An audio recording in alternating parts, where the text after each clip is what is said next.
본문 29절에서부터 30절을 보면 화 있을진저 외식하는 서기관들과 바리새인들이여 너희는 선지자들의 무덤을 만들고 의인들의 비석을 꾸미며 이르되 만일 우리가 조상 때에 있었더라면 우리는 그들이 선지자의 피를 흘리는데 참여하지 아니하였으리라 라고 서기관들과 바리새인들이 주장을 하는데 그 주장을 예수님께서 지금 오늘 본문에서 비판하시는 거죠. 그죠? 우리 조상들은 많은 하나님의 그 종들을 많이 죽였는데 우리가 만약에 그때 있었다면 우리는 그런 일에 동참하지 않았을 거다. 근데 예수님이 말 같지도 않은 소리 하지 마라. 요 말하는 거예요. 너네는 더하면 더했다. 그 말하는 겁니다. 그러면서 이제 35절, 36절에 보면 너희에게로 다 돌아간다고 말씀하시죠. 그렇죠? 35절에 보면은 그 모든 피들이 다 너희에게로 돌아가리라. 그리고 36절에 내가 진실로 너희에게 이르노니 이것이 다 이 세대에 돌아가리라. 70년에 주후 예수님 태어나시고 70년, 그러니까 지금 우리가 2022년이잖아요. 그렇죠? 그러니까 70년 때 예루살렘이 멸망해요. 다 돌아가는 겁니다. 그때 유대인들 엄청 많이 죽습니다. 그리고 이스라엘이라는 나라가 아예 사라져요. 예수님 이거 다 징벌입니다. 징벌에 들어가는 겁니다. 나중에 뒤에 가면 예수님께서 이제 예루살렘 멸망에 대해서 이제 얘기하실 때 제가 자세히 설명하도록 하겠습니다. 다 징벌 받습니다. 벌 받아요. 자, 당시 유대 종교 지도자들은 자신들의 조상들이 저질렀던 잘못들, 즉 하나님의 종들을 핍박하고 죽이는 그런 우를 자기들은 범치 않을 것이다 라고 자신 있게 말하죠. 자기들은 자신 있게 얘기해요. 우리가 그때 살았으면 우리가 그렇게 안 하지. 이게 단언하건대 그렇게 안 할 거야. 안 해. 이렇게 얘기하는데 그러면서 어떻게 합니까? 자신들의 정당함, 옳음 그렇게 얘기하죠. 사람들 앞에서. 그렇죠? 그렇게 자신들은 다르다라고 주장하고 있어요. 하지만 이들을 향해서 예수님이 하시는 비판은 이런 겁니다. 선지자들을 죽였느냐 안 죽였느냐의 문제가 아니다. 그 선지자가 하나님의 종인 것을 인정하고 죽인 것이 잘못인 줄 너희 조상들의 잘못을 너희가 지금 알고 있다면 그 선지자들을 통해서 하나님께서 주신 그 말씀을 통해 너희는 변화가 되어야 되는데 회심을 했어야 되는데 안 되고 있지 않느냐. 너희가 정말 하나님의 뜻을 제대로 이해하고 그 뜻에 순종하고 있다면 어떻게 하나님께서 보내신 아들인 나를 반대할 수 있느냐. 나는 구약에서부터 계속해서 예언되어 있던 자인데 메시아인데 너희가 구약을 정말 하나님의 말씀을 정말 제대로 알고 있다면 나를 반대할 수 없다. 하나님의 아들인 나를 반대하면서 너희 스스로가 하나님의 백성이라고 말을 하는 것이 이게 앞뒤가 맞는 말이냐? 정말 너희가 하나님의 백성이라고 생각하는 것이냐? 이렇게 묻고 있는 거죠. 서기관들과 바리새인들은 자신들이 하나님의 백성이라는 정당함을 그들의 조상들과 비교하죠. 즉 다른 사람과 비교하면서 자신들의 의를 드러내고 있어요. 그렇죠? 하지만 예수님께서는 다른 사람들의 잘못과 너희 자신을 비교하며 나는 저들과 다르게 저런 잘못이나 실수를 저지르지 않았다라는 이런 식의 근거로 자신을 확인하지 말고 하나님의 말씀과 요구를 절대적인 근거로 삼아서 너희 자신을 확인해라. 다른 사람 잘못한 거 가지고 끌어들여가지고 나는 저렇게 하지 않아 라면서 너희 잘난 것을 드러내려고 하지 말고 하나님 앞에서 하나님을 보고 그 다음에 하나님께서 너희에게 요구하심이 무엇인지 그 말씀 앞에서 너희 자신을 확인해라. 다른 사람하고 비교하지 마. 그 말씀을 하시는 거거든요. 우리 모두는 이렇게 다른 사람과 자신을 비교함으로 상대적으로 자신이 옳다는 식으로 자신의 의를 확인하는 것에 익숙하죠. 그죠? 이런 점에서 기독교 신앙의 어려움은 다른 사람과 비교된 확인이 아니라 하나님 앞에서 하나님과 하나님의 말씀을 근거한 자기 확인이어야 하는 것이죠. 이거 제일 잘하는 사람들이 정치인들이죠. 그렇죠? 정치인들은 뭐예요? 지금 어떤 현안을 잘못했어요. 그러면 그 현안만 가지고 얘기를 하면 되잖아요. 그렇죠? 근데 정치인들 잘하는 게 뭡니까? 야, 너네 정부 때는 안 그랬냐? 너네 정부 때도 그랬잖아. 아니, 그때 그럼 그렇게 했다고 지금도 그렇게 하면 나라가 발전이 안 되잖아요. 지금 이 현황은 그러면 그래, 과거에 정부가 잘못했으니까 지금 이 똑같은 현안에 문제가 생겼으니 바꿔야 되지 않겠냐? 그래야 나라가 발전을 하지. 근데 뭐 정치인들은 국민들 관심 없어요. 자기네들이 국회의원 몇 번 하는가가 제일 중요한 거거든요. 내가 다음에 공천을 받아가지고 국회의원 될 수 있느냐 없느냐가 제일 중요하지. 대통령이고 나발이고 다 필요 없어요. 그 사람들은. 그 사람 머릿속에는 내가 다음에 어떻게 해먹을까 그 생각밖에 없는 사람들이거든요. 똑같아요. 야당이든 여당이든 간에 다 똑같아요. 권력을 막 따라다니는 사람들은 다 똑같습니다. 그들에게 무슨 국민에 대한 그런 생각이 있을 거라고는 생각하지 마시고 기대도 하지 마세요. 기대하면 가슴만 아픕니다. 그 현안을 비판해야죠. 지금 일어난 현안을. 근데 우리도 마찬가지잖아요. 그렇죠? 우리 부부끼리 싸움이 일어나면 어떻게 합니까? 지금 잘못한 것만 가지고 얘기를 하면 돼요. 그죠? 그러면 이 부부 싸움은 크게 확대될 필요가 없거든요. 근데 우리는 서로 니는 과거에 이렇게 시작하면 이제 처음 시작부터의 잘못이 다 끄집어냅니다. 그죠? 그러면 이제 이혼하자가 나오는 거예요. 그러면 안 된다는 겁니다. 지금 잘못한 것만 말하면 돼요. 지금 이것만. 우리는 항상 다른 사람과 비교를 하죠. 그렇죠? 로마서 9장 30절부터 32절에 그런즉 우리가 무슨 말을 하리요? 의를 따르지 아니한 이방인들이 의를 얻었으니 곧 믿음에서 난 의요 의의 법을 따라간 이스라엘은 율법에 이르지 못하였으니 어찌 그러하냐? 이는 그들이 믿음을 의지하지 않고 행위를 의지함이라. 자, 지금 바울은 의를 따르지 않던 이방인들이 의를 얻게 된 것은, 구원을 얻게 된 것은 믿음에 근거했기 때문이다 라고 설명하고 있어요. 믿음에 근거했다라는 말은 단순히 이방인들이 예수를 믿어서 구원을 얻었다라는 말이 아닙니다. 그런 게 아니에요. 하나님께서 이방을 구원하시기를, 이제 이스라엘 민족에게만 국한되었던 그런 것들이 그 복음을 터신 거예요. 터시고 하나님이 이게 작정하심이 작정이에요. 예정. 터심으로 말미암아 이제 이방인에게도 구원이 들어가게 된 것이죠. 그죠? 하나님께서 그렇게 하시기로 했기 때문에 되는 거예요. 그죠? 하나님께서 이제부터는 이방인들을 구원하시기로 마음 먹고 작정하셨기 때문에 복음이 들어감으로 말미암아 그들이 변화가 일어나는 겁니다. 이게 없으면은 아무 의미 없어요. 그들에게 아무리 복음을 전해봐야 그들은 하나님을 믿지 않아요. 하나님께서 은혜의 법칙을 여기에 적용하셨기 때문에 그들이 예수를 믿어 의롭다 함을 얻을 수 있게 된 것입니다. 이게 하나님의 작정하심 안의 예정이라고 하는 거예요. 하나님께서 예수 그리스도 안에서 하신 구원의 역사이시고 믿음의 법입니다. 이게 믿음의 법이에요. 은혜의 법이에요. 동시에 하나님께서 그렇게 하시기를 기뻐하심으로 이방이 의롭다 함을 얻게 된 겁니다. 이방인들이 잘나서 복음을 받아들일 수 있었던 것이 아니고 하나님께서 그렇게 하시기로 하셨기 때문에 그들이 복음을 받아들일 수 있게 된 것이에요. 그래서 하나님께 영광이 되는 겁니다. 하나님만이 근거이시고 그 기준이시다라는 거예요. 그럼 유대인들의 잘못은 자신들을 이방인과 비교하죠. 유대인들은 늘 이방인과 비교를 해요. 이방인과 비교하며 자신들의 어떻게 해요? 의를 드러내요.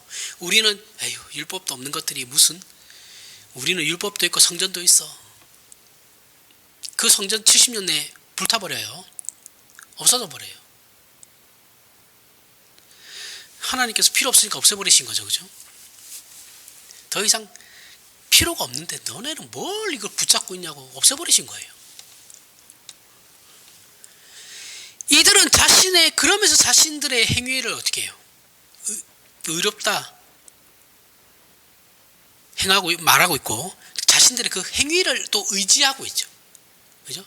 율법을 지키는 자신의 모습을 의지하고 있는 거예요. 하나님을 의지하는 것이 아니고 내가 이런 것들을 지키고 있어 하는 그 자신을 의지하고 있는 거죠. 행위의 법칙이란 믿음의 법과 대조되는 원리예요.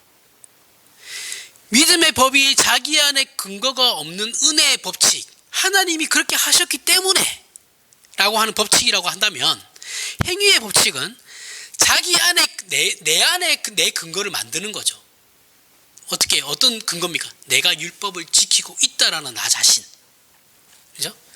그렇게 스스로 만들어낸 결과를 자랑하는 것이 행위의 법칙입니다. 그러니까 이방인이 의로워질 수 있는 것은 하나님께서 그렇게 하시기로 작정하셨기 때문인 거예요. 이것이 믿음의 법이고, 그래서 이방인이 의에 이르게 되었습니다. 유대인들이 의에 이르지 못하고 있는 것은 저들이 하나님의 법칙에 은혜, 그러니까 즉 은혜의 법칙에 근거하지 않고 자신의 법에 근거하고 있기 때문에 하나님의 법칙을 근거로 할 생각도 하지 않아요. 이들은 사실은. 그렇죠? 그러니까 의에 이르지 못하고 있는 거죠. 하나님께서는 말씀하시거든요. 너희가 의롭다 함을 칭함을 받으려면 예수 그리스도를 믿어야 되는 거야. 근데 너희는 나를 의지하지도 않고 예수를 의지하지도 않아. 너희는 의롭게 될 수가 없지. 자, 이 유대인들의 자랑은, 자신들의 조상들은 하나님의 종들을 죽이고 핍박하는 자리에까지 갔지만 자신들은 그렇지 않다는 그저 다른 사람과의 비교 우위를 확인하는 것에 불과한 것이죠. 그죠? 비교하다 이제는 자기 조상들과 비교하는 거예요. 그러면서 자기네들이 더 잘났다라고, 더 낫다라고 지금 얘기하고 있는 겁니다. 그렇게 그런 것에 불과한 것이지, 하나님의 말씀과 하나님께서 요구하시는 것들을 근거로 삼고 있는 것이 아니에요. 이들이 율법을 지키는 것은 뭐라고요? 하나님을 사랑해서가 아니죠. 그렇게 율법 지키는 내 자신이 자랑스러운 거예요. 이것은 오늘날 기독교를 믿고 있는 우리 신자들에게도 커다란 시험거리가 돼요. 사실입니다. 이게 번번이 그리고 오해되고 있는 내용이기도 합니다. 우리의 신앙은 나는 이런 거 안 해, 나는 저런 거 안 해와 같은 부정적이고 소극적이면 안 됩니다. 하나님, 나는 이런 것도 안 하고요, 저런 것도 안 해요. 다른 사람들 다 저런 거 하는데 나는 안 합니다. 이렇게 안 한다라는 어떠한 부정적인 것으로 우리의 신앙을 확인하려고 하면 안 돼요. 훨씬 긍정적이고 적극적인 신앙을 가지셔야죠. 개혁파가 이걸 추구하는 겁니다. 고린도전서 1장 26절부터 29절에 형제들아 너희를 부르심을 보라. 육체를 따라 지혜로운 자가 많지 아니하며 능한 자가 많지 아니하며 문벌 좋은 자가 많지 아니하도다. 그러나 하나님께서 세상에 미련한 것들을 택하사 지혜 있는 자들을 부끄럽게 하려 하시고 세상에 약한 것들을 택하사 강한 것들을 부끄럽게 하려 하시며 하나님께서 세상에 천한 것들과 멸시받는 것들과 없는 것들을 택하사 있는 것들을 피하려 하시나니 이는 아무 육체도 하나님 앞에서 자랑하지 못하게 하려 하심이라. 하나님께서 어떤 일을 하실 때 그 일에 쓰임받는 사람들은 주로 지혜 있고 능력 있으며 학벌 좋은 사람들이 아니다라는 말씀이에요. 그 이유는 하나님께서 지금 세상에 나타내 보이려고 하시는 것은, 증거하려고 하시는 것은 우리에게 주시려고 하는 것들이 세상의 것들과는 다르다라는 것이 가장 중요한 구별이기 때문에 그런 겁니다. 잘난 사람들은 세상에서도 대접받아요. 그렇죠? 잘나가지고 하나님의 영광을 더 나타내는 것은 하나님의 뜻이 아니에요. 못난 사람들 들어 세워서 잘난 사람들을, 세상에서 잘났다고 하는 사람들을 부끄럽게 하는 것이 하나님의 뜻인 겁니다. 하나님께서 주시려는 것은 세상의 힘으로 얻는 것이 아니다라는 것을 보여주려고 하는 거예요. 세상에서 가치를 인정받는 것과는 다 전혀 다른 것이라는 이유 때문에 하나님께서 일을 하실 때는 일부러 미련하고 약하고 천하며 멸시받고 없는 사람들을 사용하신다라는 거예요. 이것은 오해하시면 또 안 돼요. 이것이 그러면 하나님은 사람을 쓰실 때 못난 사람들 중에 골라가지고 모자라고 못난 사람들 중에 골라가지고 그런 사람들 중에 골라가지고 하나님의 보편적인 일을 하시냐? 그 말이 아닙니다. 그 말이 아니에요. 바울이 못나지 않았잖아요, 그죠? 바나바도 못나지 않았어요. 다윗이 못나지 않았고 모세도 못나지 않았어요. 솔로몬이 못났습니까? 다 내놓으라는 똑똑한 사람들이에요, 그죠? 그런 게 아니고 보편적으로 하나님의 일을 하려면 못난 형편으로 부름을 받는다라는 거예요. 무슨 말인지 아시겠어요? 세상에 볼 때 아휴 참 지질이 궁상이다, 그런 환경으로 부름을 받는다고요. 이해가 하세요? 권력자가 아니고 부자로서 어떤 것들 부름받는 것이 아니고 지질이 궁상으로 부름을 받는 거예요. 그냥 서민 아니면 더 바닥, 그렇게 부름을 받는 겁니다. 부름 받은 자를 잘나고 특별하게 해주시지 않아요. 뭐 부자들이 이 가진 사람들이라고 부름받지 않은 것은 아니죠, 그렇죠? 그런데 그런 사람들은 또 자기 자신이 못났다고 생각을 해요. 하나님 앞에서 약한 자라고, 자신은 연약한 자라고, 그런 또 열등감을 가지고 있죠. 나 잘났네 하는 사람들은 안 씁니다, 하나님께서. 근데 우리는 그렇게 못난 개인의 형편 또는 주변 환경의 형편으로 그렇게 부르신다고 하고요. 그런데 우리는 예수 믿는 것이 끊임없이 어떤 겁니까? 잘나게 해달라는 거잖아요. 내가 예수 믿어가지고 어떻게 되고 싶어요? 잘나고 싶은 거죠. 잘난 척하고 싶은 거잖아요. 그렇게 해서 세상에서 뛰어나고 승리하고 하나님께 영광을 많은 사람들 앞에서 그런 모습으로 하나님께 영광을 돌리고 싶은, 사실은 자기 지자랑이면서 말은 하나님께 영광이 된다라고 하는 그런 식으로 쓰임받고 싶은 거잖아요. 어디 가서 선교를 해도 크게 하고 성금을 해도 크게 하고 뭐 그렇게 하고 싶어서 목에 힘주고 싶은 거잖아요. 그러면서 아유 아닙니다, 하나님의 은혜입니다, 이러고 싶은 거잖아요. 속으로는 아닌데, 그죠? 이거는 하나님의 방법은 아니에요. 하나님 그렇게 일하시지 않습니다. 세상이 망할 것 같죠, 그렇죠? 안 망해요, 아직. 세상은 예수님 오셔야 망하는 겁니다. 내가 없으면 망할 것 같죠? 안 망합니다. 잘 돌아가요. 없으면 없는 대로 잘 돌아갑니다. 그걸 몰라요, 사람들이. 자기가 아니면 안 되는 줄 알아요. 아니에요. 어느 단체든 어느 공동체든 그 사람 없으면 없는 대로 다 돌아가요. 일방적으로 하나님께서 누군가를 사용하시는 방법은 일부러라도 그를 세상적인 능력이나 가치에서 열등하게 만들어놔요. 하나님께서 일부러 그렇게 하신다, 일부러라도 그렇게 하신다고요. 그래 놓고 사용하신다고요. 그 이유는 하나님께서 우리에게 주시려는 것들과 채우려는 것들은 세상의 것들과는 다르다라는 것을 증명하기 위해서입니다. 그래서 우리에게 지금 돈이 없는 거예요, 여러분. 돈 없는 것을 너무 이렇게 막 비관할 필요가 없어요. 돈이 없는 이유가 다 있다니까요. 열심히 살았어요. 우리 어머니 아버지 세대 누구보다도 열심히 산 세대인 거 다 압니다. 돈이 없어요, 그죠? 다 이유가 있는 겁니다. 있는 놈들이 다 가져갔기도 하는데 뭐 하나님 뜻도 있는 겁니다. 하나님 뜻이었으면 다 부자 됐겠죠.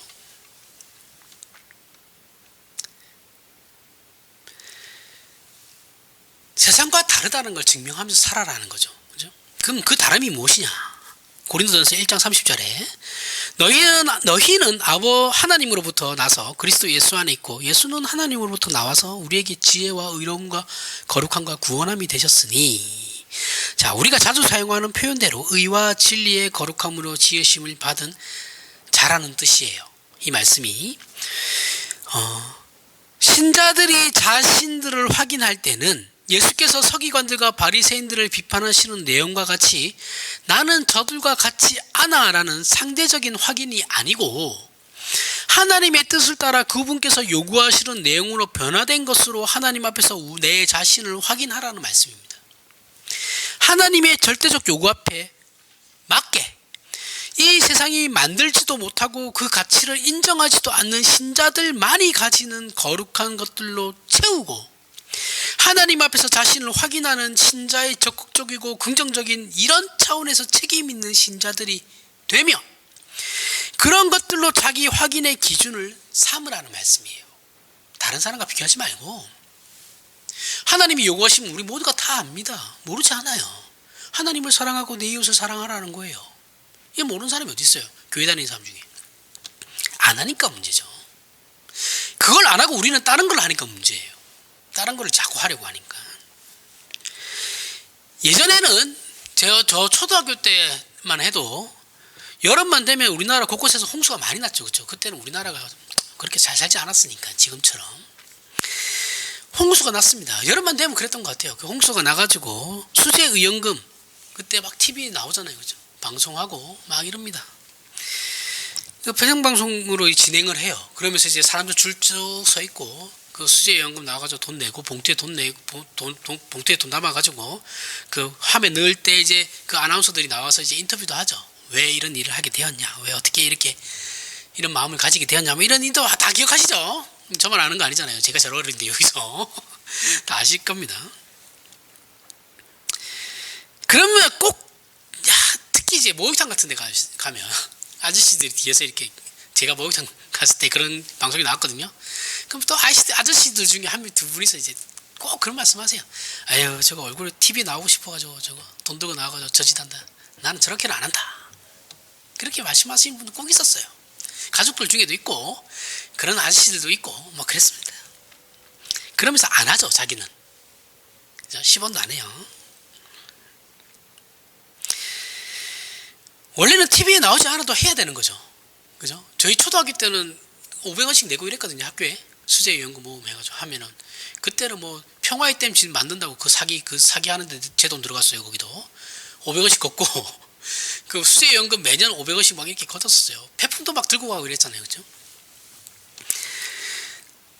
다 했습니다. TV에 나오지 않아도 사실은 해야 될 일이죠. 어려운 국민들, 어려운 같은 민족인데 어려운 사람들 돕는 것을 해야죠. 저렇게 얼굴 팔아먹으면서 하는 위선 행위는 안 해. 이렇게 얘기하면서 안 해요. 근데 사람들이.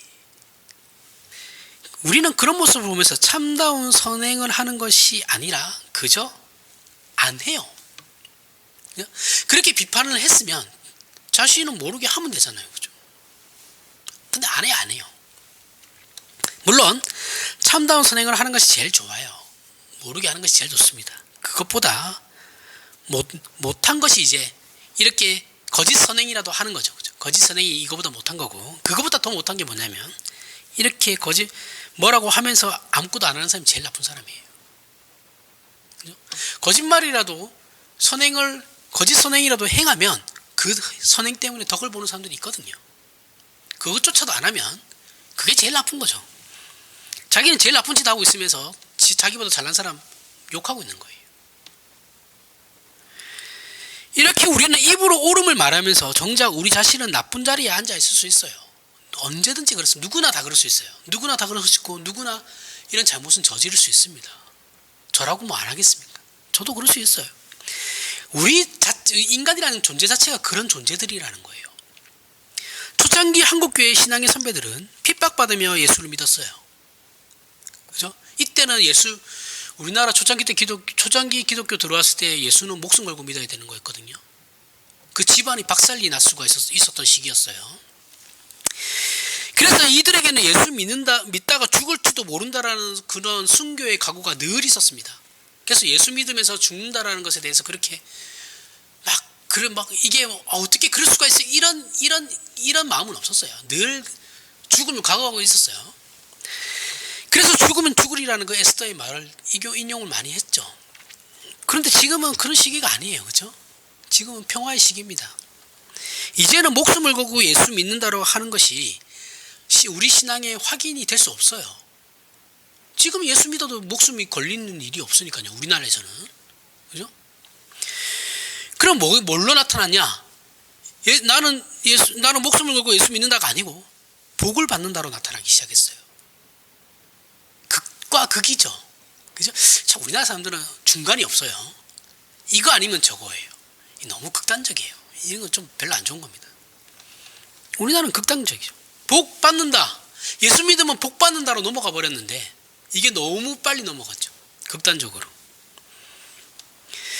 그런데 문제는 이 복이 신앙적인 복이 아니다라는 거죠. 그죠? 세상적인 가치와 섞여가지고 교회 안에 세속적인 가치들과 욕심들이 넘쳐나게 되었어요. 좀 더 정당한 신앙을 이거에 이제 반발하는 사람들이 또 일어나죠. 그죠? 항상 작용이 있으면 반작용이 있는 겁니다. 복 받는다로 가게 되니까 여기서 튕겨 나오는 사람들이 생겼어요. 반발하는 사람들이 생기죠. 그러면서 정당한 신앙을 요구하는 사람들이 기복주의, 신비주의, 광신주의를 몰아내려고 합니다. 튀어나왔어요. 그러면서 말씀 중심의 부흥회나 경직된 신앙으로 말미암아 청교도 운동과 같은 이런 막 그런 운동들을 외치면서 엄숙주의를 추구하게 됐어요. 엄숙주의만 추구하게 됐어요. 내용은 없고 엄숙주의만. 자, 청교도 운동이라는 건 이것도 한국교회가 너무 오해하고 있는 건데, 청교도 운동은 교단 초교파적인 겁니다. 교단과 상관없어요. 초교파예요. 이 안에는 이단도 있었어요. 청교도 운동 안에 속해하는 사람들 중에는 이단도 있었습니다. 그 당시에 이단이라고 심판받았던 사람들도 그 안에 다 포함돼요. 넓은 의미에서 청교도 의미는 기독교가 국교화되는 걸 반대하는 거예요. 영국에서 성공회가 만들어졌잖아요, 그렇죠? 종교개혁이 일어나면서 로마 가톨릭을 버리고 이제 헨리 8세가 청교도가 아니죠. 그 로마 교황하고 단절하면서 자기 이혼하고 싶어가지고 교황하고 단절하면서 이혼하고 재혼하면서 성공회를 만들어요. 그러면서 자기가 왕이자 교회 수장이 돼요. 성공회 수장이 되거든요. 그래서 성공회 그 사제들을 지가 임명해요. 왕이, 이 세상 왕이. 그렇게 된 거고요. 근데 거기에 대한 또 작용이 있으면 반작용이 있다 그랬죠. 그렇죠? 튕겨져 나온 사람들 있죠. 기독교는 국교화되면 안 됩니다 라고 하는 사람들이 청교도였어요. 거기에 가장 영향력이 컸던 파가 개혁파예요. 그냥 거기에 주류를 이뤘던 파가 개혁파였던 거지, 청교도가 개혁파다 이렇게 얘기하면 절대 안 됩니다. 그거 아니에요. 청교도는 신학적인 게 아니에요. 그냥 운동이에요, 운동. 복음주의 운동처럼. 그렇게 해서 미국으로 건너갔잖아요. 그렇죠? 이 청교도인들이 미국으로 건너갈 때 개혁파만 건너간 게 아니고 제세례파부터 해가지고 신비주의 종교들도 다 넘어갔어요. 같이. 우리만 넘어간 게 아닙니다. 이것도 잘 모르죠. 그 국교 반대하면 다 청교도라고 했거든요. 그런데 이 청교도 운동의 특징이 이제 엄숙주의가 있어요. 한국교회는 이것만 가져왔어요.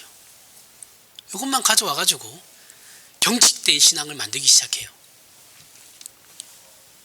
도대체 청교도 어느 부분으로 돌아가자라는 건지 모르겠습니다. 근데 우리나라 보수 기독교라 하는 사람들은 자칭 그들은 또 청교도 운동을 한다고 하면서 기독교가 국교화 돼야 됩니다 이렇게 외치거든요. 저 전모씨 같은 사람, 광화문 가면 있는 사람 있잖아요. 그 사람 맨날 그래요. 기독교를 자기가 맨날 청교도 운동 하면서 청교도는 국교화를 반대하는 거라니까요. 어설픈 사람들이 다 망치고 있어요, 한국교회를. 이런 엄숙주의만 갖고 와가지고 마치 우리는 그런 거 안 해. 그러면서 어떻게 해요? 우리는 달라. 다르긴 뭘 달라요. 하는 짓은 다 똑같은데.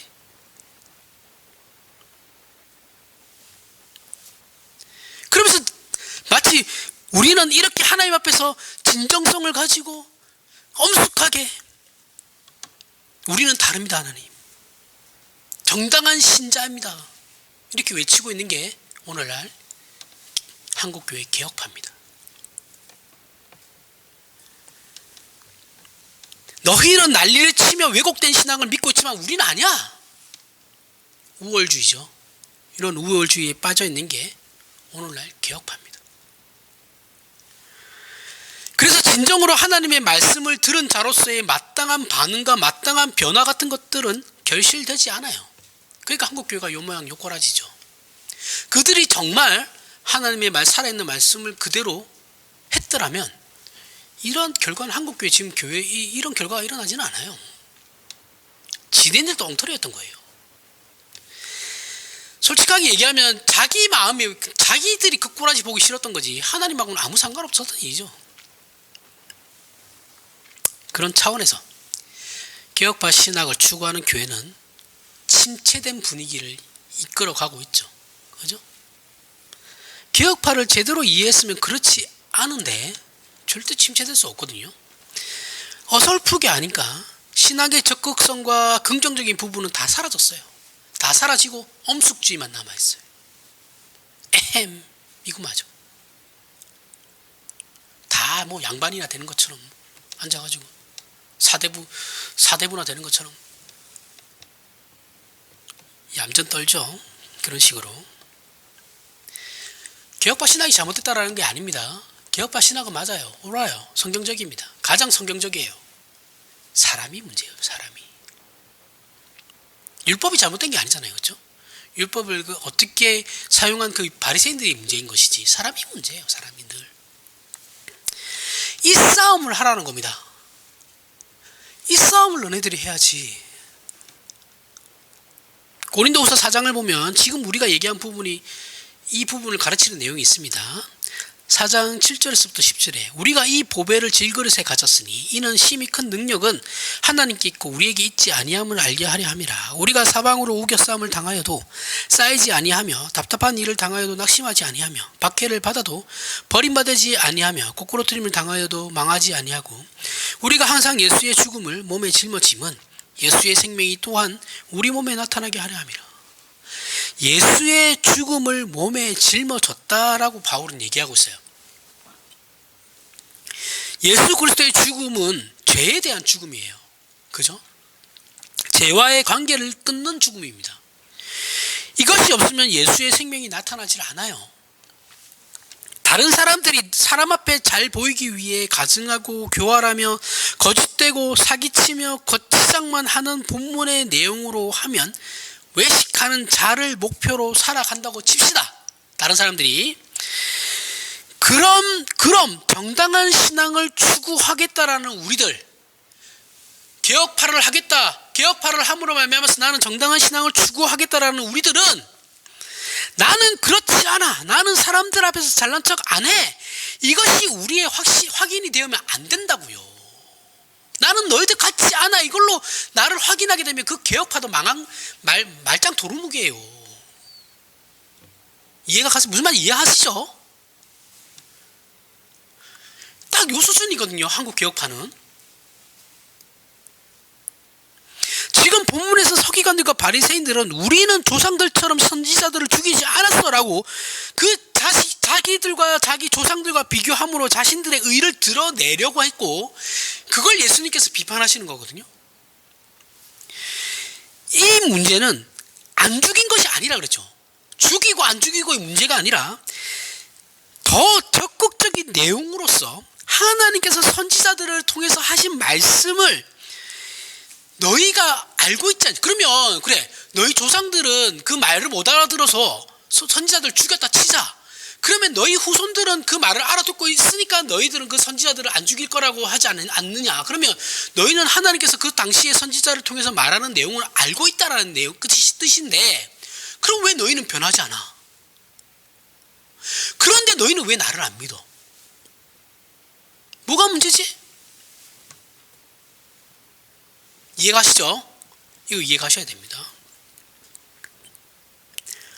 결국 너희도 똑같은 놈들이라는 거예요.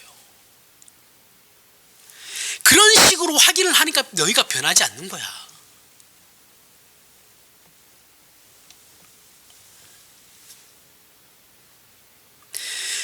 예수님께서는 야, 너희가 선지자를 통한 선지자들에게 하신 하나님의 말씀 너희가 이해하고 있다면 너희가 변해야지. 이것은 오늘날 우리에게도 동일하죠. 나는 나대지 않아. 나는 위선자가 아니야. 이런 것으로 말고, 그래서 우리가 마땅히 해야 되는 것을 행하는 참 신자가 되라는 거예요. 그 사람이야 그러든가 말든가,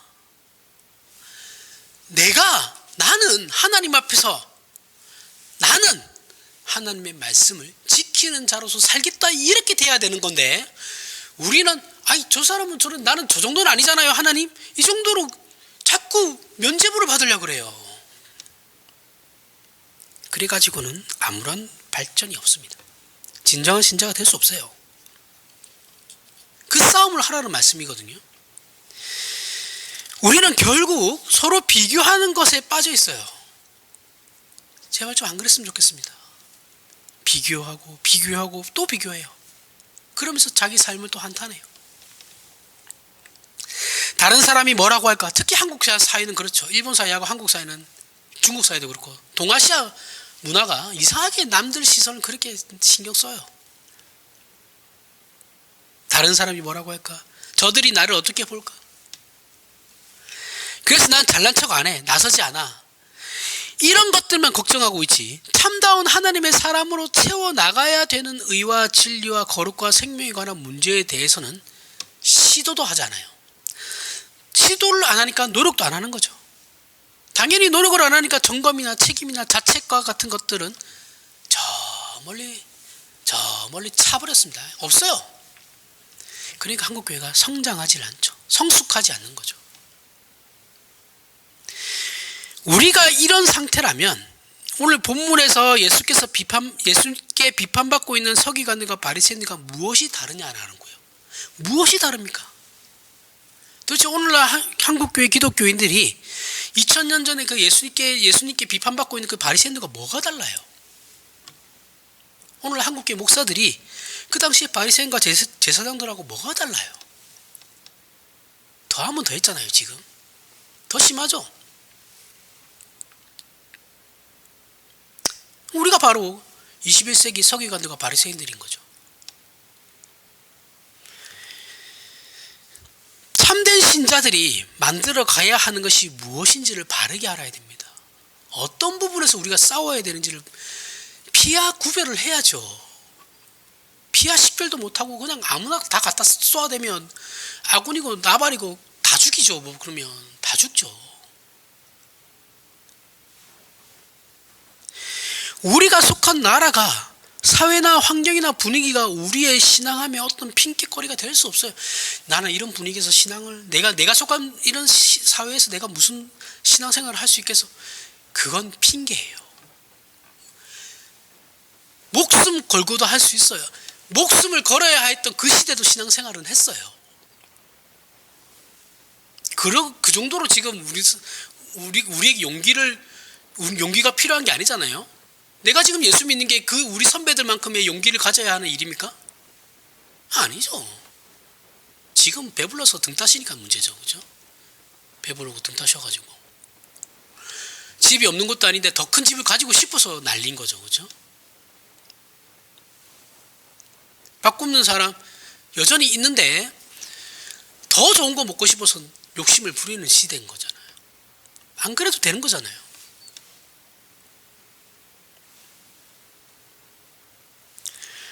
기독교 신앙이란 분위기의 문제가 아니에요.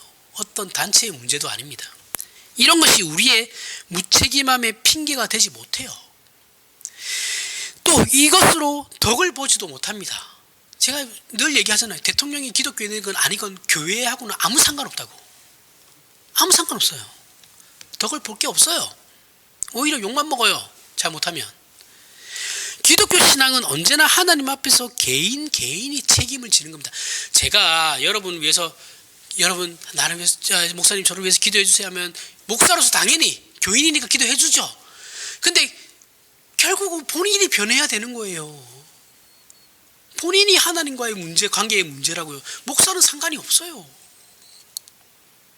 우리 목사님이 안 해줘서 그런 거예요. 그런 얘기 하나님 앞에 백날 해봐야 이건 뭐라 그러노? 이 소리 듣지. 목사하고는 상관이 없습니다. 목사에게 기도 부탁을 했으면 그렇게 살려고 노력을 하셔야죠. 본인도. 기도를 하시고, 사실 저한테 기도해봐야, 그런 얘기 해봐야 저는 본인이 하십시오라고 얘기해요. 웬만하면 본인이 하세요. 같이 기도는 해드리겠는데 본인이 또 기도를 하셔야 됩니다. 이렇게 얘기를 하겠죠. 본인이 안 변하면 아무 의미 없습니다. 핑계가 되지 않아요. 이 사회가 이렇고 교회가 요 모양 요꼬라지라는 것이 이 사람이 저랬대요, 이랬대요, 저 사람은 저랬대요 와 같은 모습으로 우리가 갈까봐 하는 말이에요. 그렇게 가면 안 된다라는 거예요. 다른 사람이 거짓과 거치장과 위선을 행한 것이 문제가 아니고 지금 우리 각자가 하나님 앞에서 우리의 신앙을 책임져야 한다라는 겁니다. 기독교 신앙은